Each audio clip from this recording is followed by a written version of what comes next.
Alright, so what I wanted to do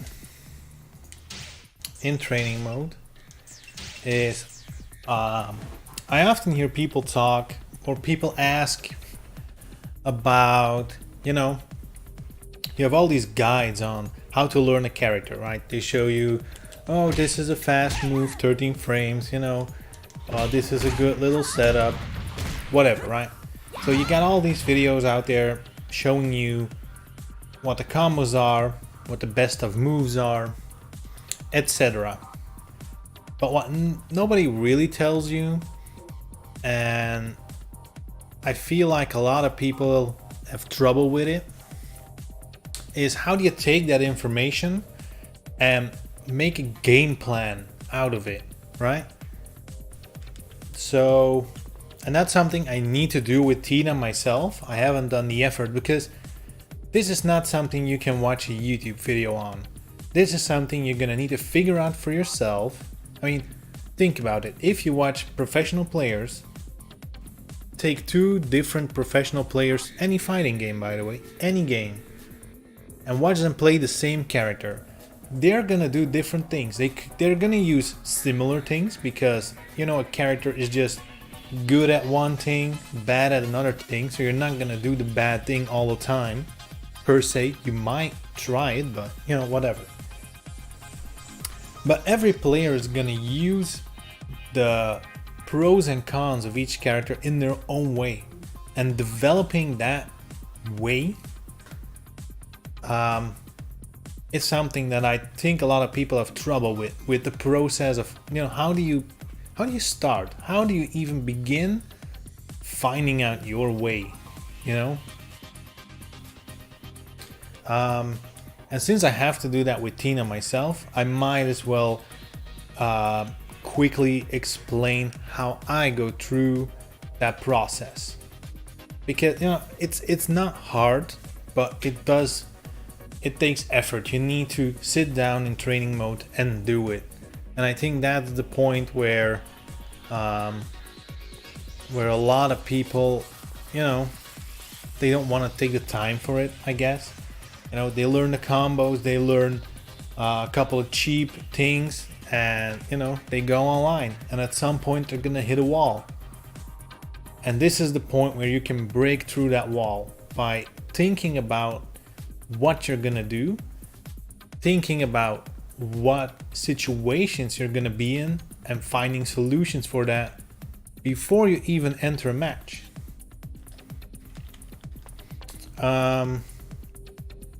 So I guess a game plan all starts with, what is your goal? And of course, the goal is always going to be get that W, right? Win the round, and in turn win the match. That's going to be the goal. But how do we get there? That's kind of the point, right? How do we get there? Are you going to use, I don't know, are you gonna use a lot of stuns into launches? Are you gonna space out? Not space out, are you gonna keep distance and punish when they attack? Or fish for counter hits, stuff like that. Those are all things you can do, and any character can do them, but you're gonna have to consider the playstyle of your character to maximize what you want to do. So with Tina, it would not be smart to set as a goal, I'm gonna be a striker, I'm gonna be in their face all the time, and I'm gonna just punch and be fast. I'm gonna try to be faster than them. That's something you're not gonna be able to do because the character's slow. You're gonna have to deal with that and work around it. So with Tina, the way I am thinking about playing her is, I'm thinking what are her strong points, and her strongest point, in my opinion, are those juicy, big counter hit throws, right? I think if I put it on this, you're gonna see the damage. I mean, look at it. You don't need much to win. If you get one or two of these in, you're basically, it's over, right? If you get like 2 punches, you're there, right? So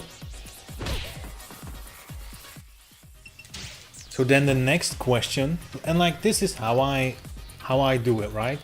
I set a goal. The goal is we're gonna figure out a way to maximize the amount of counter hit throws we can get. How do we get them? When they hold and you can throw. All right. So then I keep deducing it further, right? So, okay, so they need to hold in order for me to throw. How do I control this? Because they can hold anytime they want, right? You could say at this point, yep, that's my tactic. I'm just gonna be sharp, you know? I'm gonna just really keep an eye on my opponent. But that's not a real way of winning, right? That's just, you know, hoping for the best. And unless you're like, if you're super sharp all the time, maybe you can do it. But I'm not that sharp. I'm not that good. So the next question for me is, how can I force my opponent or trick my opponent into holding? And this is a classic Tina playstyle, though, you know, it's an element. And as with all things, right, I'm not gonna create a playstyle that's only counter hit throws. If that's the only thing I'm gonna do, then I'm gonna lose. This is just an element. I'm gonna create a goal, create a way to achieve that goal, and that just gets added to my arsenal, right? And then I'll figure out another thing and another thing, and those on top of each other, you're gonna get a complex playstyle. But you need to think about these things.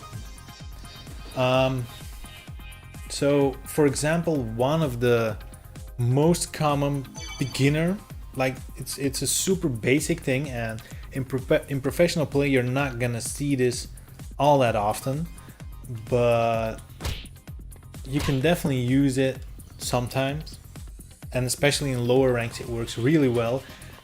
With Tina is these low kicks here, right?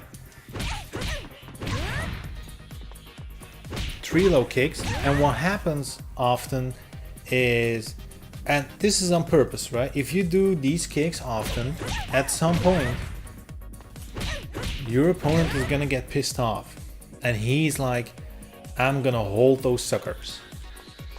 So usually what happens is after 2 hits, right, that's usually when they go for the hold, right? They want to hold the third one, because, you know, the first kick is kind of fast. You're not gonna hold the first kick on reaction. No way, no way. Second kick, maybe, if they're sharp. Or if they're expecting it, right? But usually what happens is you get 2 kicks in, and then instead of the third kick, they hold and you go in for the low throw. That's one of the easiest ways to get someone to hold. Just do something really predictable and then trick him, right? So the idea would be to get as much of those mix-ups as possible. And that's kind of what I want to try and do. Like, figure out what moves are like these classic moves that people always hold. And those are the ones you can abuse in this way, right? So another one that I notice that a lot of people hold is this one, right? Down forward kick into punch. You know, as you see, the punch is kind of slow. So people can definitely get used to it, right?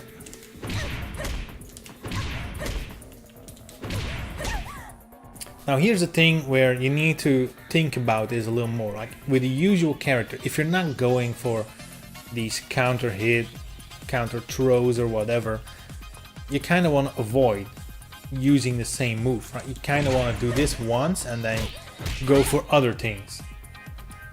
But our goal is to make the opponent hold. we're gonna want them to think that is getting really predictable. So what you're gonna do is, or what my plan is, that's like what I'm trying to figure out. This is all an idea, not professional advice in any way,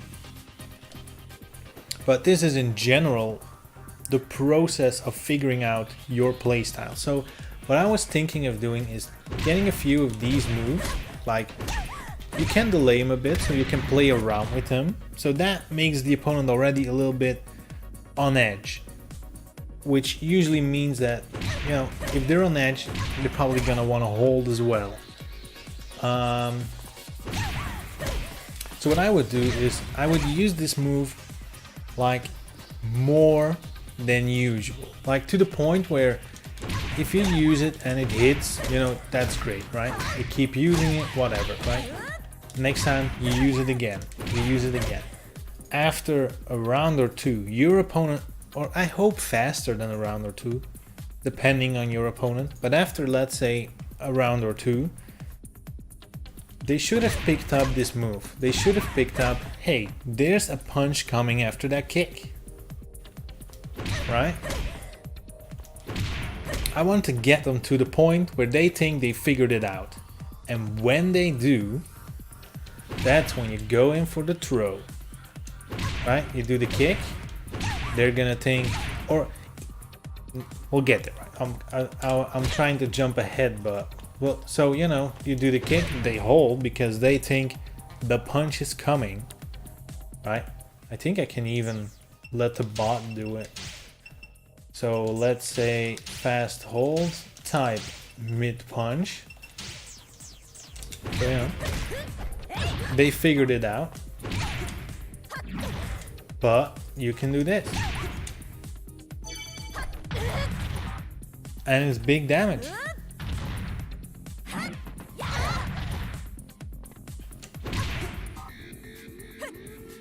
I can't get the big throw out, and see, this is all part of the preparation work, right? If you know this is gonna bait out a hold, like how much time do you have for the bigger throws? I mean, I can get yeah, you can see the inputs on screen, right? You can get that one in, but the big one seems to be kind of hard, right?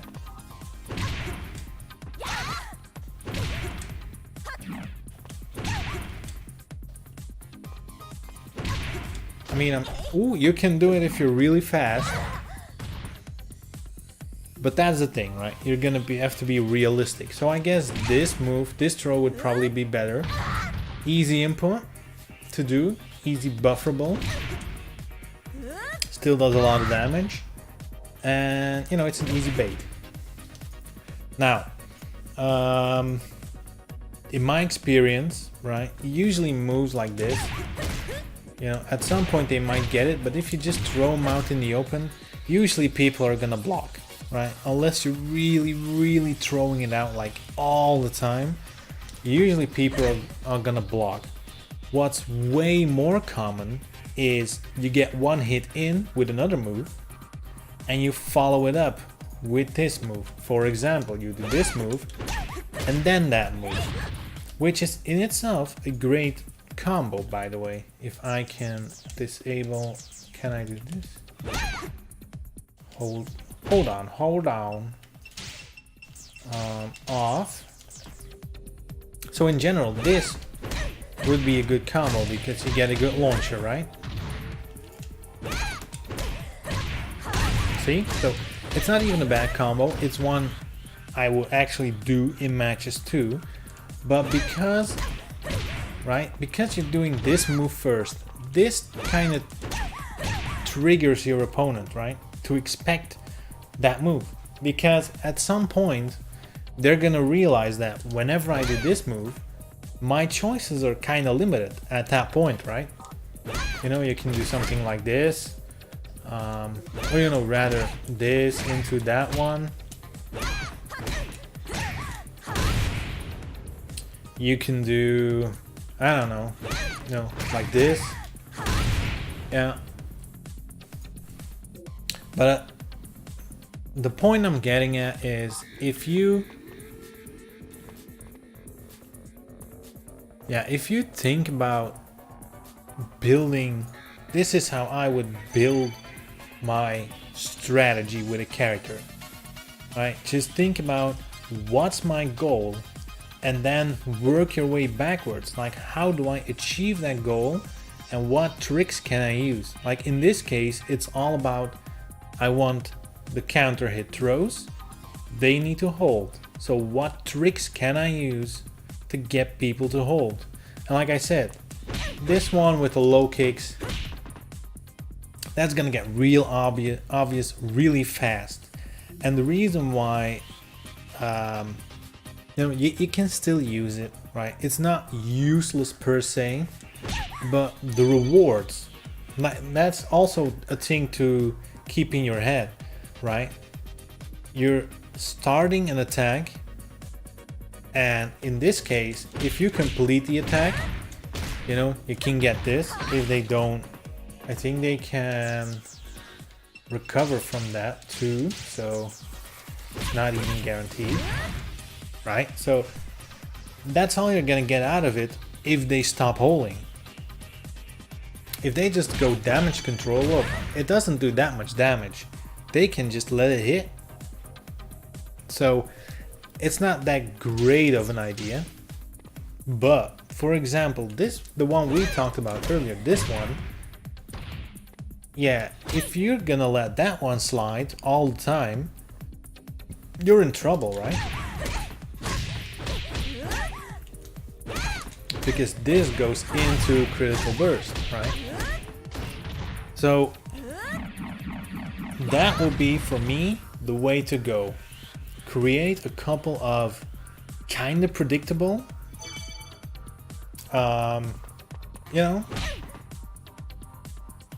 like stun setups. I would just take some stun setups that are kind of predictable, but and this is where the layers in the story come in, right? So let's start from the beginning. So let's use this combo as an example, right? This into whatever, right? You're gonna do this into launch, whatever. You got your combo. You do it again. At this point, your opponent is gonna see he does this move, then that one, and usually they'll catch the punch, right? Because that's how they are, right? This one you might get it, but if it hits, especially if you punish them with something from range, they're doing something, boom, you got them. The kick comes out, and the punch they might see in the end. So that's your basic setup. Now, let's think ahead, right? How can we branch out from this even more, right? So the next situation would be is they really start to get it and they do a mid kick hold at this point. So what happens then is it's a different game now, right? You can either do this and wait for them to hold and throw, which is definitely an option at this point. And honestly, if you get your opponent to the point with Tina where if you do one hit and they start holding, you are in business. Because at this point you barely have to do anything, right? You do one hit, they hold, and there goes half their health. So you basically won if you get a hit at this point. But let's say they don't do it all the time, right? They recognize when you start doing this move and they're holding it. Now what? Well, that's when we start mixing up the combo, right? Instead of going for the mid kick, let's go for the mid punches. And that way, you still get your damage. And for a large part of the game, this is not Tina specific. For a large part of the game, this is how the stun game, in general works, right? You do a combo, will they hold? What will they hold? What options do I have? Mid kick, mid punch, high punch, low kick, whatever, right? That's kind of how it goes. But with Tina, it's kind of different. With Tina, I'm trying to say with Tina, but I kind of mean the plan I'm creating for Tina, right? I kind of want to, on purpose, like if I'm doing this move and then this one and it works, right? I get the combo. Next time, with a normal character in a normal match, I would probably want to switch it up to something else, right? And then the next time, switch it up to something else. Keep your opponent guessing wrong. But with my new strategy that I want to try out, if I do this and it works, great. Next time, I'll just do it again. It works again, great. Next time, I'll do it again. As long as he's not holding, I'm gonna keep doing the same one. Right? Just do always the same one. And this does two things in our advantage, right? One, we're gonna condition them into expecting the move. Two, we're hiding our other options as long as possible, right? Now, at higher level play, your opponents are gonna know the option, so that's less of an issue. But still, it's all mind game, right? It's all mind game. It's all conditioning, as they call it. So yeah, that's how I would approach forming a strategy. Now, some opponents might be really sharp, might be really experienced against Tina, and these shenanigans won't work. So for those opponents, we need a different goal. We need a different weight to to crack their defense. If they can deal with this tactic, you need an option B, and preferably even an option C. So this is where you would, and again, we're not done with the first one, right? I mean, if I would really train for it, I would, think of at least like 3 or 4 common stun combos for them to trick into holding, right?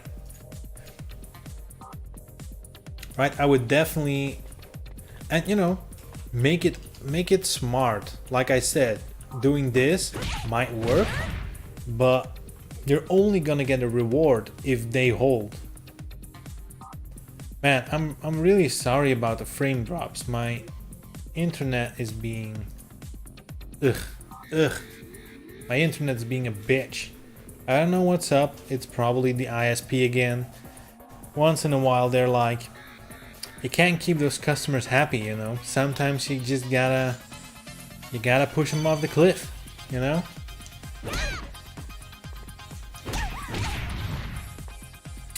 So where were we? Yeah, so I would devise stun combos that have with every outcome that's not like your opponent guesses the hold correctly, right? Because that's just bad for you.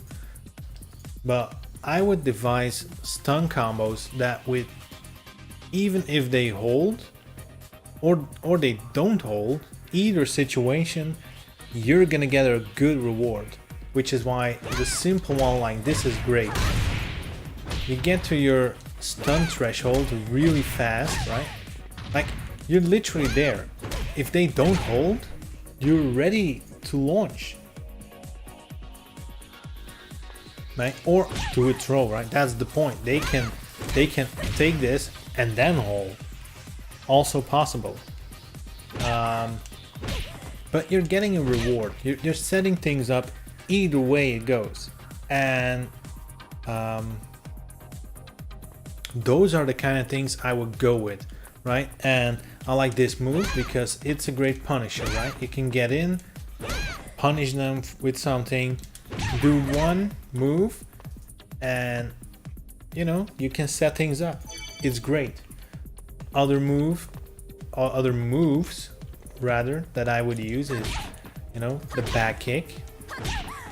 It's fast. It's one of her best moves. You got all kinds of options from it. You know, you got some high options. You got mid kick option. You got mid punch option. But also, you know, if you just do like this into this, now the problem is it's gonna have to counter hit. It usually does, but you know, again, you're putting them like this in a situation where they have to hold, or even better, if they're, now I don't know, they're probably, from experience, if I'm talking from experience, they usually hold slow after this move. They kind of wait a little bit because you're back turned. So you might get a bigger throw out because they're slow, right? See, you can get the big one out just because they're slow. Or you know, do something like that, sidestep. I don't know. I'm not gonna look into all the options right now, but you can get some fun stuff out of it.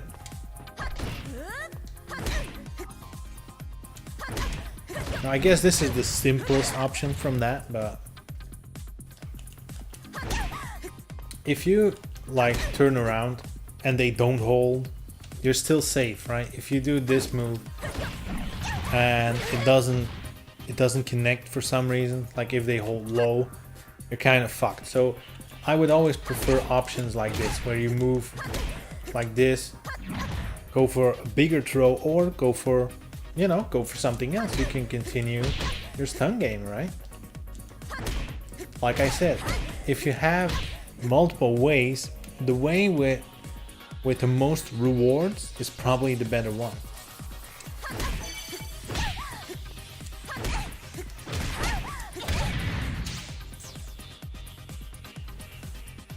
So that will be step one, right? I have one goal. I know how to set up, working towards the goal.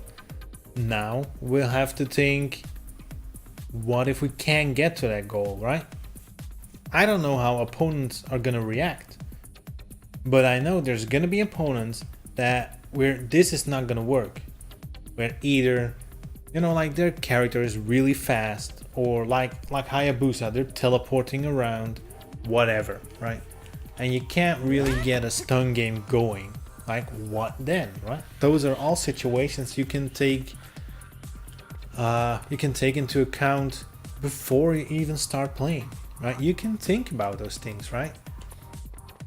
It's only an extension of what we already were thinking about, right? If your goal is to get counter hit throws, what if it's not possible to get to that goal?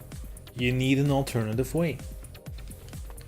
And, you know, I'm not sure what I would do with Tina to an opponent who's holding really correctly.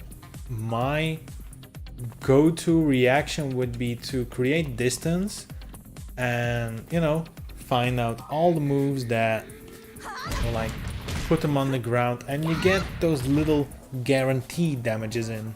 Not necessarily go for the stun game all the time, but, you know, get those little, you know, like this one, right? Oh man. Yeah, this one, right? Where you get the guaranteed launcher. I would try to go for those combos a little more. If they're holding correctly, that's kind of, now that I think about it, that's kind of the way to go, right? They're holding correctly all the time. Create combos that are really hard to hold, or you know, like, I don't know if Tina has a lot of those moves, but some characters have a lot of sit down stuns in a row where there's like only one opportunity to hold. Those are the kind of combos that I would try to figure out to counter a situation like that. So I don't know. I guess this is one of them. Like, see?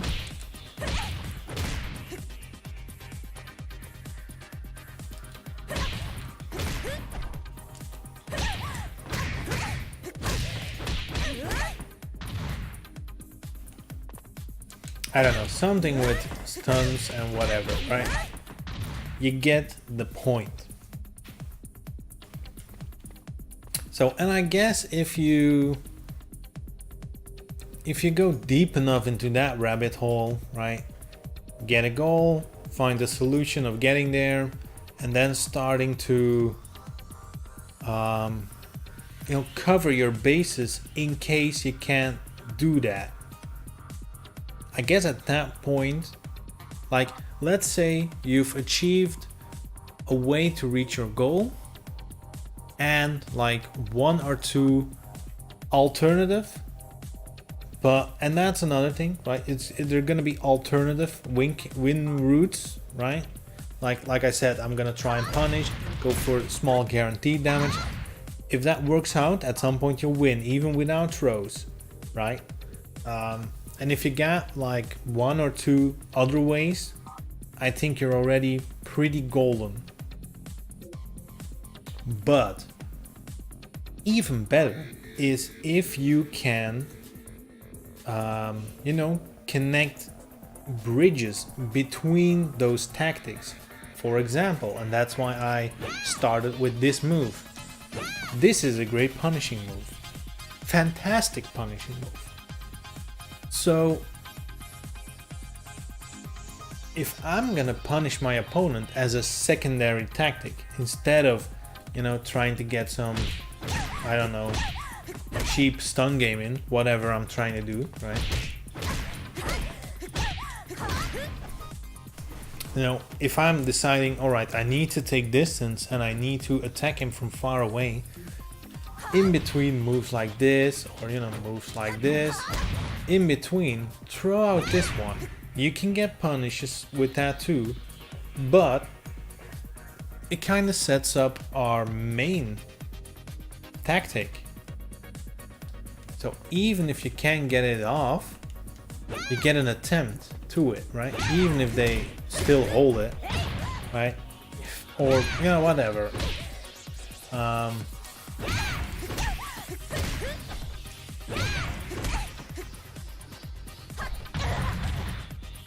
I mean, that's kind of the point, right? I mean, at some point, man, what am I trying to say? So, even in theory, it's like you have main goal and you have like let's just pick one. Let's just say you have main goal, counter throws, secondary goal, spacing and punishing, Let's say that's your game plan to start with, because this is the thing, it's an ever-evolving process. You're never gonna stop. There's no way you're gonna figure out all the things. It doesn't exist. Look at any game in the long term. At some point, people are gonna figure out new ways, even years after a game is out. You're gonna find new little tactics, little things that change everything, right? But let's say you're getting ready for DOA 6. If you have with your character a consistent goal that's fleshed out, right? So in this case you have the whole counter hit, counter throw spiel, right? Let's say I have a bunch of stun combos that play into that game, and at some point, and then I have one alternative way of dealing with opponents, and let's, for sake of the argument, say that I'm gonna, take a lot of distance, punish them from far away, whatever, right?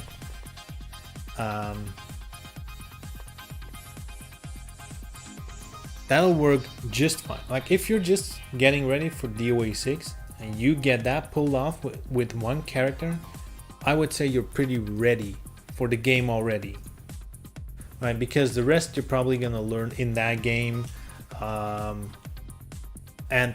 while playing. because like I said, it's an evolving thing. If you get that foundation ready, if you get the main goal that you want to do with a character and build on that, that's how you get a complex, interesting playstyle, in my opinion. And yeah, it's never gonna stop evolving. So, and that's where the whole, you know, oh, I'm spacing. Look, this move is also a great punish, but it also feeds into my main tactic. So at that point, your playstyle is getting complexer because you're not just picking one route or the backup route, but you know, it's like they're starting to get just detours. Let's call it that, you know? And then maybe you'll figure out another way of dealing with opponents, like, I don't know. Yeah, I don't know. I'm out of ideas at this point, but maybe, you know, maybe you figure out some way with sidestepping or whatever, right? Or yeah, maybe you like we said before, you figure out a way to get a lot of, you know, like guaranteed stuns in. You're keeping them on the ground, unable to hold, and keep them in loops like that. That's another tactic, but again, that's a tactic you can easily, for example, like this, right? Go into the same moves, right? You can do, oh, now this is his opportunity to hold, and you're gonna capitalize. So again, a different tactic flows into your main goal.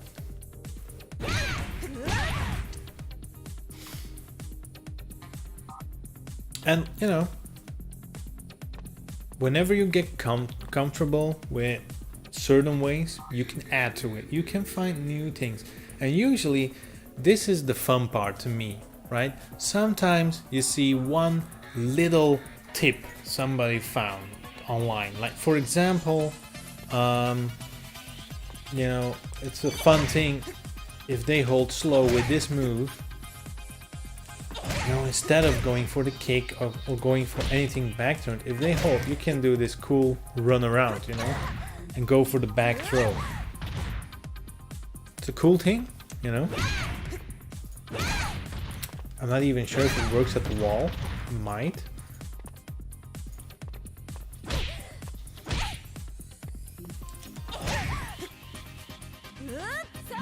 Not very well, but I would imagine you get the wall throw from it if you get lucky. Not really. Anyway, so this is just one little fun thing you can do. But those are the things where you can think about, all right, how can I adapt this to fit into my original strategy? Because, you know, this is a thing where they're gonna hold, so you're gonna play with that expectation. How am I gonna use this? Well, this is my original goal actually. This is getting them to hold and punish it with a throw. I just got a cool stylish way of going about it. That's kind of confusing, right? You're gonna switch cameras. That's like a little trick. That's just a little trick. Boom. Turning the screen around, you know, confusing your opponent in some way, but in the end it's kind of the same thing, getting them to hold, so you can incorporate that in your playstyle, right?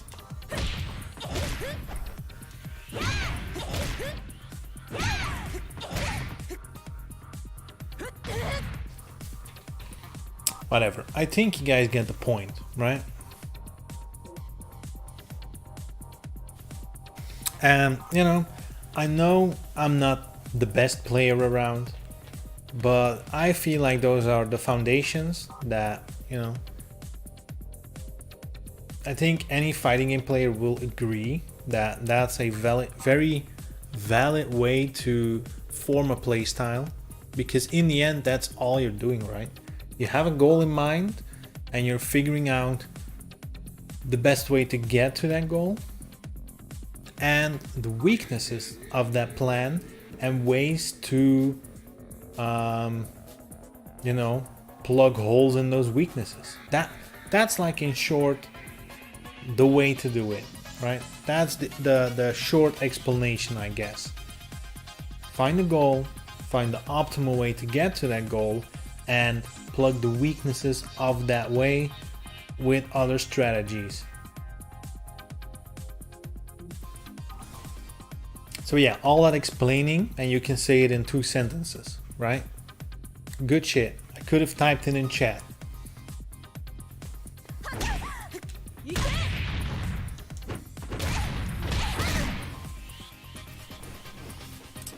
Alright, I hope that kind of made sense. I hope you guys get something out of it.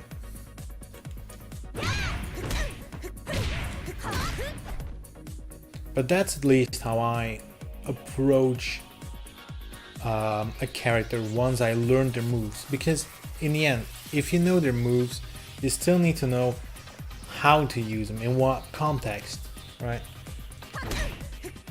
And I feel like starting from a goal is the best way, because you're not thinking about, you know, if you were, you can probably work the other way around too. Right, you can probably think like, okay, this is a fast move that has a couple of follow-ups, right? You get a mid-punch option, you got mid-kick option, whatever. And you can work through that, like what are the options here? Okay, I can do that. Oh, they kind of hold all the time at that point. I might want to throw punish. And you can form an attack like that. But I feel like working from the endpoint back, I feel like all of your strategies combined are aimed at that same point. Way better than if you take everything individually and just see where they go.